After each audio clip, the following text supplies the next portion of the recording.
একই বলে কারো পৌষ মাস, কারো ভাদ্র মাস। আমেরিকার সাথে বাণিজ্য চুক্তি নামে গোলামি চুক্তি, আমাদের হাত পা বেঁধে দেওয়া, সারা বিশ্ব থেকে বিচ্ছিন্ন করে ফেলা, আমাদের আন্তর্জাতিক বাণিজ্য, আমাদের নিরাপত্তা, আমাদের স্বাধীনতা, সার্বভৌমত্বকে শেকল পরানোর মতন এক চুক্তি। সেই চুক্তিতে বাংলাদেশের চারদিক যখন ফুসে উঠেছে, সবাই যখন বিএনপি সরকারের উপর চাপ তৈরি করছে, যেহেতু আপনারা কথা বলেন, আমরা আপনাদের কাছ থেকে জানতে চাই যে আপনারা কি কোনো মুসলেখা দিয়েছেন কিনা যে এই চুক্তি আপনারা মেনে চলবেনই, এবং এই চুক্তি যদি মেনে চলে তাহলে বাংলাদেশ আগামী কত শত বছরের জন্য আমেরিকার কাছে পুরো বান্ধা পড়ে গেল। এই যখন বাংলাদেশের ভিতরে অবস্থা, তখন আমেরিকানরা মোটামুটি বলতে পারেন অট্ট হাসিতে হাসছে। শুধু আমেরিকানরা, তাদের আমেরিকান যেসব দোসররা ইউনুসের সঙ্গে ছিল, ইউনুস ছিল, সেই ইউনুসের দোসররা, ইউনুসের চালাচামুন্ডা তো ম্যাক্সিমাম ভেঙে গেছে, দেশ ছেড়ে অলরেডি পালিয়েছে, তারেক রহমান তাদেরকে যাওয়ার সুযোগ করে দিয়েছেন। আর ইউনুস সহ যারা দেশে এখন রয়েছে তারা এক পা আমেরিকায় দিয়ে রেখেছে। সেই সময় আমেরিকান অ্যাম্বাসেডর যখন এই চুক্তিকে, সারা বাংলাদেশ যখন ধিক্কার জানাচ্ছে চুক্তিকে, তখন যখন আমেরিকান অ্যাম্বাসেডর একে ঐতিহাসিক বলেন, তখন কাটা গায়ে নুনের ছিটা ছাড়া কি আর কিছু?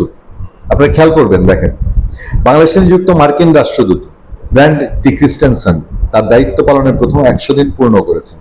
বুধবার এই উপলক্ষে দেওয়া এক ভিডিও বার্তায় তিনি দুই দেশের ক্রমবর্ধমান দ্বিপক্ষীয় সম্পর্ক, অর্থনৈতিক সহযোগিতা এবং আগামী দিনের উজ্জ্বল সম্ভাবনা নিয়ে গভীর আশাবাদ ব্যক্ত করেছেন।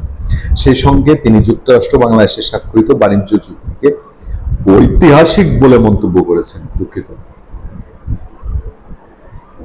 মানে আমাদের নিথর মরদেহটার উপরে উঠে নর্তন কীর্তনের মতো। আমেরিকা সেলিব্রেট করছে সে 16 কোটি মানুষের একটা মার্কেট পেয়েছে। আমেরিকানরা, আমেরিকান ব্যবসায়ীরা চোখে, আমেরিকান কর্পোরেট প্রতিষ্ঠানগুলো চোখে ঝকঝকে ঝকঝকে স্বপ্ন দেখছে।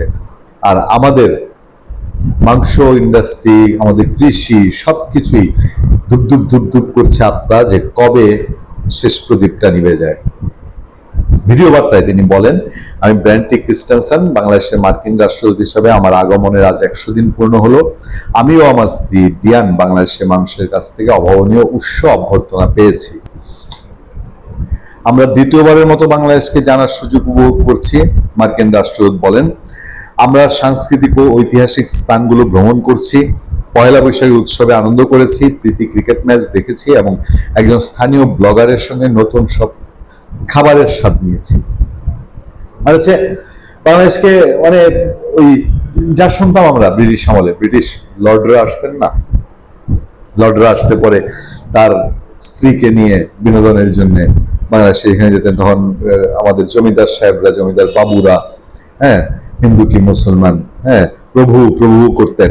এখন ক্রিস্টেনসন সেই লর্ডের জায়গায় তিনি বাংলাদেশে এইসব জায়গায় ঘুরছেন এবং আমাদের নব্যভৃত্যরা, নব্য প্রভু, নব্য জোয়ারদার জমিদাররা তারা জি হুজুর আজ্ঞা হুজুর করছেন। আচ্ছা, তিনি বলেন, আমি একটি গুরুত্বপূর্ণ সময় এখানে এসেছি। বাংলাদেশের ঐতিহাসিক ফেব্রুয়ারি নির্বাচনের ঠিক আগে আমার দেশ যুক্তরাষ্ট্রই প্রথম দেশ হিসাবে নির্বাচনের ফলাফলকে স্বীকৃতি দিয়েছিল এবং নতুন সরকারকে অভিনন্দন জানিয়েছিল। দুটাই খুব ভালো মনে আছে। এই নতুন সরকারকে স্বীকৃতি দিয়েছিল, এটা তো যুক্তরাষ্ট্রের রেডিমেড।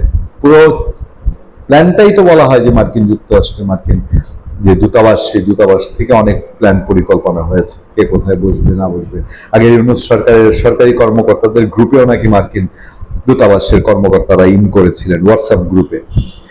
আর অভিনন্দন, যে কি অভিনন্দন বার্তা দিয়েছে, আমাদের পেট ভরে গেছে। আমরা তারেক রহমান সাহেবকে দেয়া এই ডোনাল্ড ট্রাম্পের উদ্ধত্তপূর্ণ, অপমানকর যে অভিনন্দন পত্র দেখেছি, তাতে আমাদের পেটের ভাত সব হজম হয়ে গেছে। ভালো থাকবেন, সুস্থ থাকবেন। আপনাদের সাথে আমি আতিক রহমান, পূর্ণিয়া।